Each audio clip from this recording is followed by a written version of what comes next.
এই ক্লাসটির আলোচ্য বিষয় ক্লাস 10-এর ইংরেজি সাবজেক্টের ফাইনাল মডেল অ্যাক্টিভিটি টাস্ক। প্রথমে কোশ্চেন নাম্বার এ, রিড পড়ো দ্য ফলোয়িং প্যাসেজ, নিচের প্যাসেজটিকে অ্যান্ড অ্যান্সার এবং উত্তর করো দ্য কোশ্চেন্স, প্রশ্নগুলির দ্যাট ফলো, যেগুলো নিচে দেওয়া রয়েছে। তো প্রশ্নগুলির উত্তর করার আগে আমরা এই প্যাসেজটি বাংলা মানে সহ খুব দ্রুত একবার পড়ে নেব। আই ওয়াজ হ্যাভিং টি, আমি চা খাচ্ছিলাম, অ্যাট হোম, বাড়িতেই, অন দ্য ইভিনিং, সন্ধ্যাবেলায়, অফ 30th জানুয়ারি অর্থাৎ 30শে জানুয়ারি 1984 1948 সাল, অর্থাৎ 1948 সালের 30শে জানুয়ারি সন্ধ্যাবেলায় আমি বাড়িতে চা খাচ্ছিলাম। হোয়েন, তখন, আই ওয়াজ কল্ড, আমাকে ডাকা হলো, টু বিড়লা হাউস, বিড়লা হাউসে, বিড়লা হাউস একটা হাউসের নাম, একটা বিল্ডিং এর নাম, by an urgent telephone call, একটি জরুরি টেলিফোন কলের দ্বারা। গান্ধীজি হ্যাড বিন শট, গান্ধীজিকে গুলি করা হয়েছে, on his way to a prayer meeting, একটি প্রার্থনা সভায় যাওয়ার পথে। আই ওয়াজ নাম্ব, আমি অসাড় হয়ে গেলাম, উইথ শক, আঘাতে বা দুঃখে, as I got into the car, যখন আমি গাড়িতে মানে আমার গাড়িতে প্রবেশ করলাম বা ঢুকলাম বা গাড়িতে উঠলাম। At the Birla house, Birla হাউসে, গান্ধীজির রিলেটিভস, গান্ধীজির আত্মীয় স্বজনেরা, অ্যান্ড ফলোয়ার্স, এবং শিষ্য বা অনুগামীরা, হ্যাড গ্যাদার্ড, জড়ো হয়েছিল, রাউন্ড হিজ বডি, তার বডির চারিদিকে অর্থাৎ তার ডেড বডির আশেপাশে। দেয়ার ওয়াজ সাইলেন্স ইন দ্য রুম, ওই গৃহে বা ওই ঘরে নীরবতা বিরাজ করছিল, অ্যাজ, যেহেতু, গান্ধীজি ব্রেথেড হিজ লাস্ট, তার শেষ নিঃশ্বাস ত্যাগ করেছিল। ওয়ার্ডস অফ বাপুজিজ ডেথ, বাপুজির মৃত্যুর সংবাদ, হ্যাড স্প্রেড, ছড়িয়ে গিয়েছিল, থ্রু দিল্লি, সারা দিল্লিতে, লাইক এ ফ্লেম, অগ্নিশিখার মতো, ফ্যান্ড বাই উইন্ড, যেটা বাতাস প্রাপ্ত, অর্থাৎ বাতাস পেলে আগুনের শিখা যেমন খুব তাড়াতাড়ি ছড়িয়ে পড়ে, ঠিক একই রকম ভাবে গান্ধীজির মৃত্যু সংবাদও ছড়িয়ে পড়েছিল। Sad group of men and women, দুঃখিত দলগুলো নরনারীদের, অর্থাৎ মানুষ, পুরুষ এবং স্ত্রী লোকেদের যে দুঃখিত দল, সেই দলগুলো, had collected around Birla house, Birla হাউসের আশেপাশে জড়ো হয়েছিল। আউট অফ এভরি উইন্ডো, প্রত্যেকটি জানালা দিয়ে, ওয়ান কুড সি, কোন এক ব্যক্তি দেখতে পেত, a brown blur of faces, অর্থাৎ আবছা আবছা বা অস্পষ্ট মুখগুলো। They did not make a sound, তারা কোনো শব্দ করেনি। There was an unnatural silence, একটি অপ্রাকৃতিক নীরবতা বিরাজ করছিল। ইট ওয়াজ অ্যাজ ইফ, মনে হচ্ছিল যেন, টাইম স্টুড স্টিল, সময় যেন থমকে গিয়েছিল, ফর দোজ ফিউ মিনিটস, ওই কয়েক মিনিটের জন্য। The people were too stunned to speak in the beginning, লোকেরা এতটাই হতচকিত হয়ে গিয়েছিল যে প্রথম দিকে তারা কথা বলতেই পারছিল না। ল্যাটার, পরবর্তীকালে, দে ক্ল্যামার্ড ওয়াইডলি, তারা উন্মত্তের মতো চিৎকার করে উঠেছিল বা হইচই করে উঠেছিল, শাউটিং, চেঁচিয়ে উঠেছিল, অ্যান্ড ক্রাইং, এবং কেঁদে উঠেছিল। দে জাসেলড ওয়ান অ্যানাদার, তারা একজন আরেকজনকে ধাক্কা দিয়েছিল বা ধাক্কাধাক্কি করছিল। In a stampede to break into the house, এবং তারা হঠাৎ চলতে শুরু করেছিল সেই বাড়িটাই একেবারে জোর করে বা ভেঙে চুরে ঢুকে পড়ার জন্য। দে কামড এ লিটিল, তারা একটু শান্ত হয়েছিল। When it was announced that, যখন ঘোষণা করা হয়েছিল যে, they would be allowed to see Gandhiji, তাদেরকে অ্যালাউ করা হবে গান্ধীজিকে দেখতে, বিফোর দ্য ফিউনারেল, অন্ত্যেষ্টিক্রিয়ার পূর্বে। এইবারে প্রশ্ন এবং উত্তর আমরা দেখে নিচ্ছি। Activity 1, write the correct alternative, সঠিক বিকল্পটিকে লেখো। To complete the following sentences, নিচের বাক্যগুলোকে সম্পূর্ণ করতে। প্রথমে question number A, the narrator was having, গল্পকথক খাচ্ছিল, কি খাচ্ছিল, এখানে হবে টি। অপশন 3-তে যেটা রয়েছে দেখো সেটা আমরা এখানে লিখে দিলাম। এবারে question number B, the narrator received a telephone call in the, গল্পকথক একটি টেলিফোন কল পেয়েছিলেন কখন, উত্তর হবে ইভিনিং, সন্ধ্যাবেলায়, এবং এই অপশনটি রয়েছে 4-এ, 4 নম্বরে। Next question, question number C, Gandhiji was shot on his way to a, এখানে হয়ে যাবে প্রেয়ার মিটিং, প্রার্থনা সভা। এবারে question number D, the narrator went to Birla house by, এখানে হয়ে যাবে কার, গাড়িতে করে গিয়েছিল। এবারে question number E, time appear to have stopped for a few, এখানে হয়ে যাবে মিনিটস, অর্থাৎ মনে হচ্ছিল যেন কয়েক মিনিটের জন্য টাইমটা বা সময়টা স্তব্ধ হয়ে গিয়েছিল। এবারে অ্যাক্টিভিটি 2, কমপ্লিট সম্পূর্ণ করো দ্য ফলোয়িং সেন্টেন্সেস, নিচের বাক্যগুলোকে উইথ ইনফরমেশন, তথ্য দিয়ে, ফ্রম দ্য টেক্সট থেকে বা পাঠ থেকে, যেটা আমরা এতক্ষণ পড়লাম। At the Birla house, Birla হাউসে গান্ধীজিজ, এখানে হয়ে যাবে দেখো যে relatives and followers had gathered, আত্মীয় স্বজনেরা এবং অনুগামীরা জড়ো হয়েছিল রাউন্ড হিজ বডি, তার মৃতদেহের আশেপাশে। Next question, words of Bapuji's death, গান্ধীজির মৃত্যু সংবাদ বা বাপুজির মৃত্যু সংবাদ had spread through Delhi like a flame fanned by wind, অর্থাৎ বাতাস পাওয়া মানে বাতাস দ্বারা গতি পাওয়া বা বেগ পাওয়া অগ্নিশিখার মতো চারিদিকে মানে সারা দিল্লিতে ছড়িয়ে পড়েছিল গান্ধীজির মৃত্যু সংবাদ। The people were too stunned to, এখানে হয়ে যাবে স্পিক ইন দ্য বিগিনিং, লোকেরা প্রথম দিকে এতটাই হতচকিত হয়ে গিয়েছিল যে তারা কথা বলতে পারছিল না। এবারে next question, that is question number মানে অ্যাক্টিভিটি 3, অ্যাক্টিভিটি 3 তে কোয়েশ্চেন রয়েছে। অ্যান্সার দ্য ফলোয়িং কোয়েশ্চেন্স, নিচের কোয়েশ্চেনগুলির উত্তর দাও। প্রথম question, question number 1, what could one see out of every window, প্রত্যেকটি জানালার বাইরে দিয়ে বা প্রত্যেকটি জানালার বাইরে কোন এক ব্যক্তি কি দেখতে পেত। অ্যান্সার হবে এরকম, out of every window one could see, জানালার বাইরে এক ব্যক্তি দেখতে পেত a brown blur of faces, অর্থাৎ অস্পষ্ট বা ঝাপসা ঝাপসা মুখগুলোকে।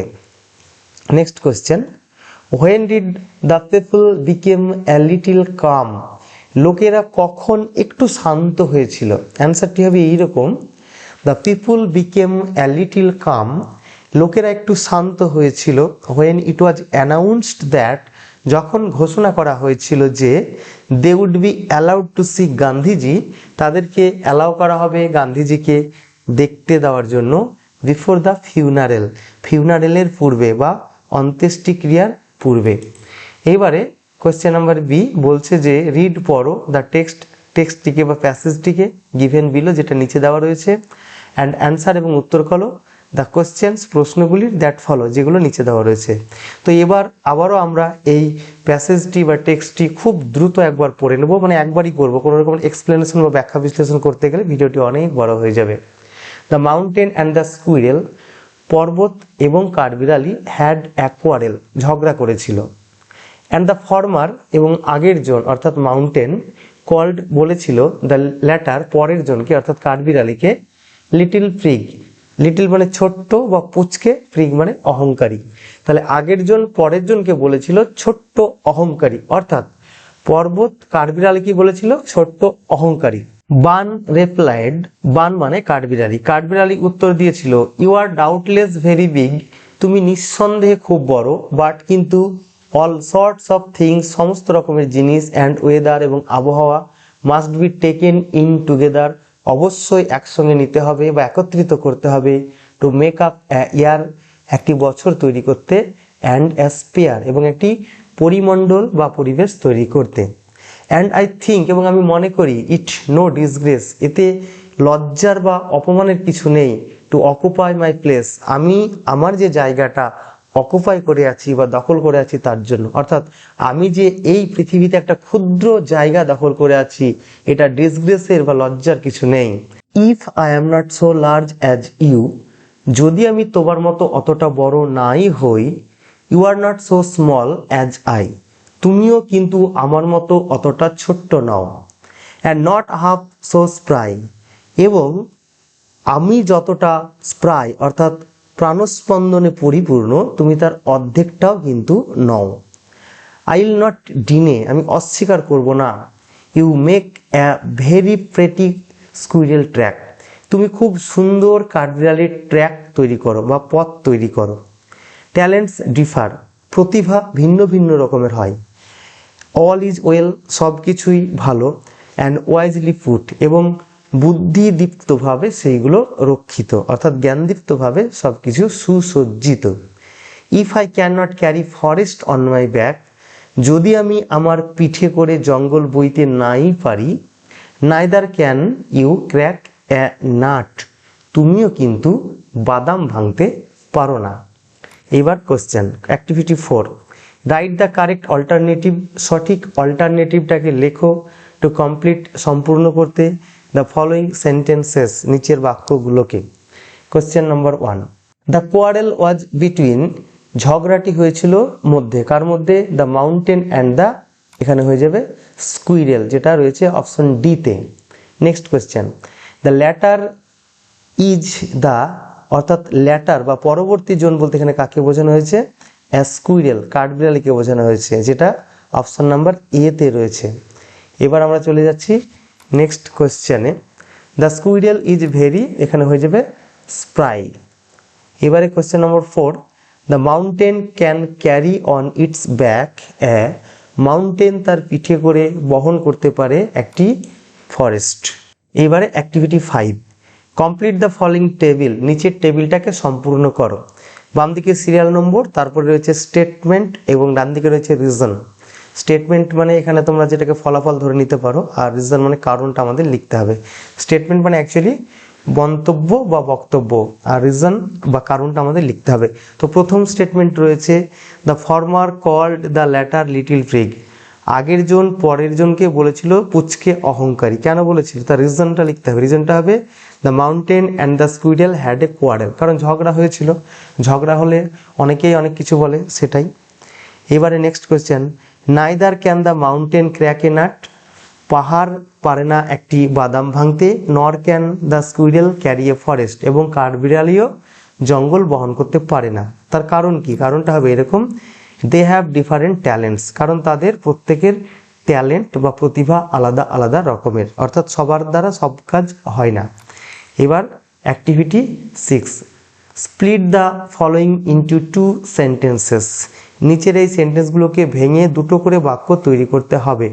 প্রথমে রয়েছে হ্যাভিং হার্ড দ্য নিউজ, খবরটি শুনিয়া সে ফেন্টেড, সে অজ্ঞান হইয়া গিয়াছিল। এই বাক্যটাকে যখন আমরা স্প্লিট করব তখন হয়ে যাবে এইরকম, সে হার্ড দ্য নিউজ, সে খবরটি শুনেছিল, এটা হলো ফার্স্ট সেন্টেন্স। আর সেকেন্ড সেন্টেন্সটি হয়ে যাবে সে ফেন্টেড, সে অজ্ঞান হয়ে গিয়েছিল। নেক্সট কোয়েশ্চেন, ইট ওয়াজ রেনিং হেভিলি, প্রচণ্ড বৃষ্টি হচ্ছিল, হোয়েন সি রিচড হোম, যখন সে বাড়ি পৌঁছেছিল। তাহলে এখানে দুটো কাজ একসঙ্গে হয়েছিল, একটা কাজ বৃষ্টি হচ্ছিল আর একটা সে বাড়ি পৌঁছেছিল। এই দুটো সেন্টেন্সকে আলাদা করলে হবে এরকম, সি রিচড হোম, সে বাড়ি পৌঁছেছিল, আর দ্বিতীয় সেন্টেন্সটা হবে ইট ওয়াজ রেনিং হেভিলি। চলে যাব পরের কোয়েশ্চেনে। অশোকা হু ওয়াজ এ গ্রেট কিং, অশোক যে ছিল একজন মহান রাজা, হেল্পড ইন স্প্রেড অফ বুদ্ধাজম, যে বৌদ্ধ ধর্মের প্রসারে সাহায্য করেছিল। তো এই বাক্যটাকে স্প্লিট করলে হয়ে যাবে এই রকম, অশোকা, সরি এখানে অশোক কে হয়ে গেছে, এই জায়গাটাতে কিন্তু তোমাদের একটু কারেকশন করে নিতে হবে, সরি ফর দ্যাট, এখানে প্রিন্টিং মিস্টেক হয়ে গেছে, এটা হবে এ, ঠিক আছে। তাহলে Ashoka was a great king, Ashoka ছিল একজন মহান রাজা, he helped in the spread of Buddhism, সে সাহায্য করেছিল বৌদ্ধ ধর্মের প্রসারে। এবার আমরা চলে যাব নেক্সট কোয়েশ্চেনে, that is question number D. এখানে বলছে যে Shabnam thought that she would win the first prize, Shabnam ভেবেছিল যে সে প্রথম প্রাইজটা জিতে নেবে। এটা নাউন ক্লজ করা রয়েছে দ্যাট দিয়ে, এটাকে স্প্লিট করলে হয়ে যাবে এরকম। প্রথম সেন্টেন্সে আমরা লিখে দেবো যে Shabnam would win the first prize, এটা হলো প্রথম সেন্টেন্স, আর সেকেন্ড সেন্টেন্সটা হয়ে যাবে সি থট সো, সে এমনটি ভেবেছিল। এইবারে চলে যাব নেক্সট অ্যাক্টিভিটিতে, দ্যাট ইজ অ্যাক্টিভিটি 7। এখানে বলছে রিপ্লেস দ্য আন্ডারলাইন ওয়ার্ডস, নিচে দাগ দেওয়া শব্দগুলোকে সরিয়ে দাও উইথ সুইটেবল ফ্রেজাল ভার্বস, উপযুক্ত ফ্রেজাল ভার্ব দিয়ে, ফ্রম দ্য গিভেন লিস্ট, প্রদত্ত লিস্ট থেকে। Change the form of verbs, ভার্বের রূপ পরিবর্তন করো, ইফ নেসেসারি, যদি প্রয়োজন হয়। রাইট দ্য অ্যান্সার্স, উত্তরগুলিকে লেখো, ইন দ্য গিভেন স্পেস, দেওয়া জায়গাতে, মানে এই যে প্রদত্ত জায়গাতে। One extra phrasal verb is given, একটা অতিরিক্ত ফ্রেজাল ভার্ব দেওয়া রয়েছে ইন দ্য লিস্টে। তো প্রথমে বলছে যে my older brother is in search of a job, in search of, এটা যদিও আমাদের মানে আইএনজি যুক্ত নেই, কিন্তু এটা অ্যাকচুয়ালি কন্টিনিউয়াস সেন্সেই ব্যবহার করা হয়। দেখো ইজ রয়েছে, ইজের পরে ইন সার্চ অফ, এটা আইএনজি আছে, আমাদের ধরে নিতে হবে। তাই এখানে ইন সার্চ অফ মানে অনুসন্ধান করা, আর এখানে ফ্রেজাল ভার্বের মধ্যে দেখো রয়েছে যে লুক ফর, এই লুক ফর মানে অনুসন্ধান করা, তাহলে আমাদের এখানে উত্তরটা হয়ে যাবে লুকিং ফর। আমরা কিন্তু দেখো ভার্বের রূপ চেঞ্জ করছি, লুকের সঙ্গে আইএনজি যোগ করে লুকিং করে দিলাম, তাহলে উত্তরটা হবে এখানে looking for. I can not tolerate his Audacity, তার ঔদ্ধত্য আমি সহ্য করতে পারি না। টলারেট মানে সহ্য করা, এটা দেখো ভার্বের প্রথম রূপ রয়েছে, তাহলে এখানে যে ফ্রেজাল ভার্ব বসবে তারও প্রথম রূপ আমাদের ব্যবহার করতে হবে, তাহলে এখানে হয়ে যাবে put up with. Put up with মানে সহ্য করা, এখানে কোনো রকমের চেঞ্জ আমরা করিনি। এবারে 3 নম্বর কোশ্চেনে রয়েছে the headmistress distributed books among the students. Headmistress ছাত্রছাত্রীদের মধ্যে বইগুলো বিতরণ করেছিলেন। ডিস্ট্রিবিউটেড দেখো পাস্ট টেন্স রয়েছে, ভার্বের দ্বিতীয় রূপ, তাহলে এখানে যে ফ্রেজাল ভার্ব বসবে তারও দ্বিতীয় রূপ হয়ে যাবে। তো গিভ অ্যাওয়ে মানে বিতরণ করা, তাহলে এখানে যেহেতু দ্বিতীয় রূপ রয়েছে তাই আমরাও গিভের দ্বিতীয় রূপ এখানে ব্যবহার করব গেভ, দিয়ে অ্যান্সারটা হয়ে যাবে গেভ অ্যাওয়ে। চলে যাব নেক্সট কোয়েশ্চেনে, that is activity 8। Write a dialogue, একটি ডায়লগ লেখো বা সংলাপ লেখো উইদিন 100 ওয়ার্ডস, 100টি শব্দের মধ্যে, বিটুইন টু ফ্রেন্ডস, দুই বন্ধুর মধ্যে, অন ইউর ফিলিং, তোমার অনুভূতির ওপরে, about not going to school, স্কুলে না যাওয়া নিয়ে, ফর এ লং টাইম, দীর্ঘদিন। মনে করো দীর্ঘদিন স্কুলে যাওয়া হয়নি, তাই দুই বন্ধুর মধ্যে দেখা হয়েছে, দুজনের মধ্যে যে কথোপকথন হয়েছিল সেটা তোমাকে লিখতে হবে। এর জন্য রয়েছে 10টি নম্বর, লিখতে হবে মোটামুটি 100 শব্দে, সেখানে কিছু বেশি হতেই পারে, তাতে কিছু যায় আসে না। দেখো উত্তরটি এরকমভাবে শুরু করো। পাপ্পু প্রথমে বলছে, ধরো দুজনের মধ্যে একজনের নাম পাপ্পু আর আরেকজনকে আমি ধরেছি সুইটি, যে পাপ্পু বলছে যে hi sweetie, how are you, hi sweetie তুমি কেমন রয়েছো। এইবারে এটাকে পরের লাইনে সুইটি বলছে যে আই এম ফাইন ডিয়ার, আমি ভালোই রয়েছি ডিয়ার, হোয়াট অ্যাবাউট ইউ, তুমি কেমন রয়েছো। এবারে দেখো পরে পাপ্পু বলছে যে আই এম ফাইন টু, আমিও ভালো রয়েছি, what are you doing this days, তুমি আজকাল কেমন রয়েছো বা আজকাল তুমি কি করছো। I mean schools are closed due to corona virus, corona ভাইরাসের জন্য তো স্কুল বন্ধ। So how do you spend your time at home, তুমি কেমনভাবে বাড়িতে তোমার সময়টাকে কাটাও। এবার সুইটি বলছে নাথিং স্পেশাল, তেমন কিছু করি না, লাইফ হ্যাজ বিকাম ডাল অ্যান্ড বোরিং, জীবনটা একদম মানে ডাল, নিরস এবং বিরক্তিকর হয়ে গেছে। I am thinking of joining online spoken English classes, আমি ভাবছি অনলাইন স্পোকেন ইংলিশ ক্লাসে যোগদান করব। এইবারে পাপ্পু বলছে দ্যাটস এ গুড আইডিয়া, খুব ভালো কথা। এবার সুইটি বলছে ইয়েস, হ্যাঁ। How is your life in lockdown, লকডাউনে তোমার জীবনটা কেমন যাচ্ছে বা তুমি কেমন রয়েছো। এবার পাপ্পু উত্তর দেবে ভেরি টাফ, খুব কঠিন। I am also thinking about doing something, আমিও কিছু একটা করব ভাবছি। সুইটি তাকে সাজেস্ট করছে, দেখো এবার, যে you can join grammar classes, তুমি গ্রামারের ক্লাসে যোগদান করতে পারো, because you have some weakness in this matter, কারণ এই বিষয়ে তোমার একটু দুর্বলতা রয়েছে। এবার পাপ্পু উত্তর দিচ্ছে দ্যাটস এ গুড আইডিয়া, ভালো কথা, but this is a small part of a whole day, কিন্তু সারাদিনে এটা একটি অল্প সময় বা ক্ষুদ্র সময়ের ব্যাপার। আই মিস মাই টিচার্স, আমি আমার শিক্ষকদের মিস করছি। সুইটি উত্তর দেবে yes it is not a substitute for school, এটা স্কুলের বিকল্প নয়, হ্যাঁ এটা কিন্তু স্কুলের বিকল্প নয়। এইবারে পাপ্পু বলছে অফকোর্স, অবশ্যই, ইন স্কুল, স্কুলে, উই ক্যান মিট, আমরা মিলিত হই, অ্যান্ড প্লে এবং খেলাধুলো করি, উইথ আওয়ার ফ্রেন্ডস, আমার বন্ধুদের সঙ্গে। সুইটি বলছে আই জাস্ট হোপ দ্যাট, আমি আশা করছি যে the school will reopen soon, school খুব তাড়াতাড়ি খুলে যাবে। Pappu I also hope the same, আমিও তাই আশা করছি। ওকে বাই, ঠিক আছে যাচ্ছি। এবার সুইটি বলছে বাই। তাহলে এই ছিল সংলাপ। এবার চলে যাব নেক্সট কোশ্চেনে, কোশ্চেন নাম্বার 9, অ্যাক্টিভিটি 9। এখানে বলছে যে suppose you are the cultural secretary of the students club of your school. Suppose মনে করো, ইউ আর তুমি হও, দ্য কালচারাল সেক্রেটারি মানে সংস্কৃতি সংক্রান্ত বা সংস্কৃতি সংক্রান্ত একজন secretary of the students club, students ক্লাবের অফ এর স্কুল, তোমার স্কুলের। রাইট লেখো অ্যান্ড নোটিস, একটা নোটিস, ইন অ্যাবাউট 100 ওয়ার্ডস, মোটামুটি 100টি শব্দের মধ্যে, ইনফর্মিং দ্য স্টুডেন্ট, ছাত্রছাত্রীদের জানিয়ে, about an online debate competition, একটি অনলাইন ডিবেট কম্পিটিশনের ব্যাপারে, ফর দ্য স্টুডেন্টস, ছাত্রছাত্রীদের উদ্দেশ্যে, অফ ক্লাস 9 অ্যান্ড 10, ক্লাস 9 এবং 10-এর অফ এর স্কুল, তোমার স্কুলের। তাহলে একটি অনলাইন ডিবেট কম্পিটিশন হবে, সেটা হবে ক্লাস 9 এবং 10-এর ছাত্রছাত্রীদের জন্য। তাই ক্লাস 9 এবং 10-এর ছাত্রছাত্রীদের এই কথাগুলো জানিয়ে বা এই ইনফরমেশনটা দিয়ে একটি নোটিশ লিখতে হবে, অ্যাজ এ কি হিসাবে, যে cultural secretary of students club of your school. এবারে উত্তরটি দেখে নাও।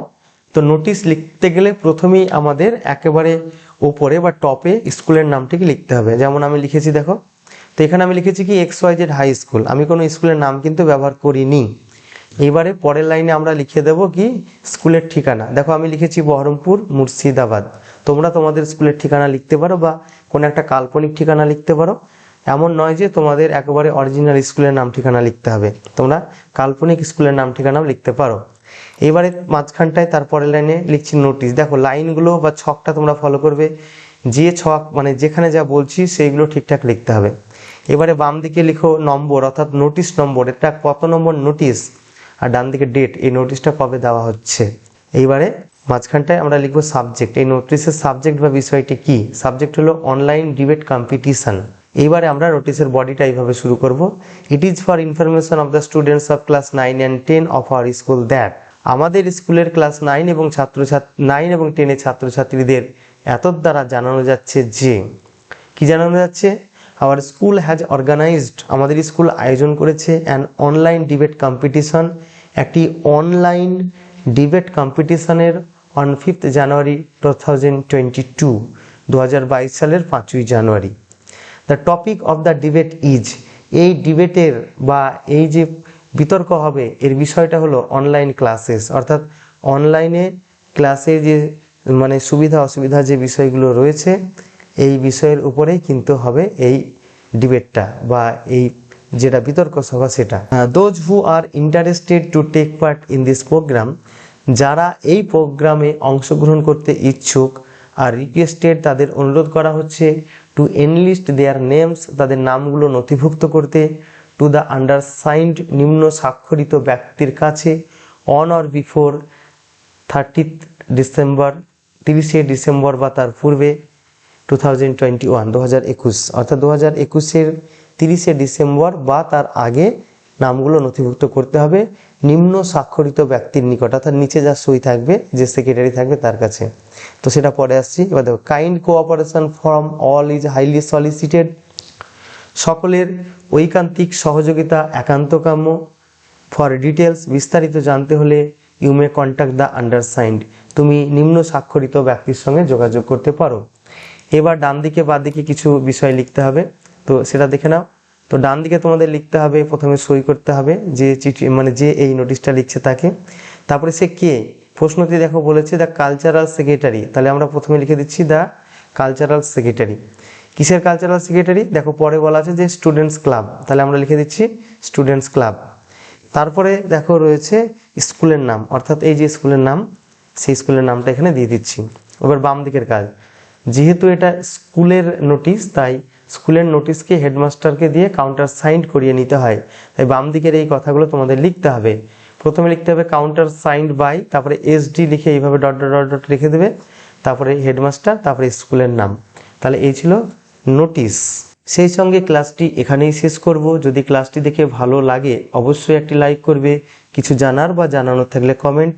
সর্বোপরি এই ধরনের ভিডিও ভবিষ্যতে পাওয়ার জন্য অবশ্যই আমার চ্যানেলটিকে সাবস্ক্রাইব করে আমার সঙ্গে থাকবে। তাহলে আবারও ফিরে আসছি অন্য একটি ক্লাসে। বাই।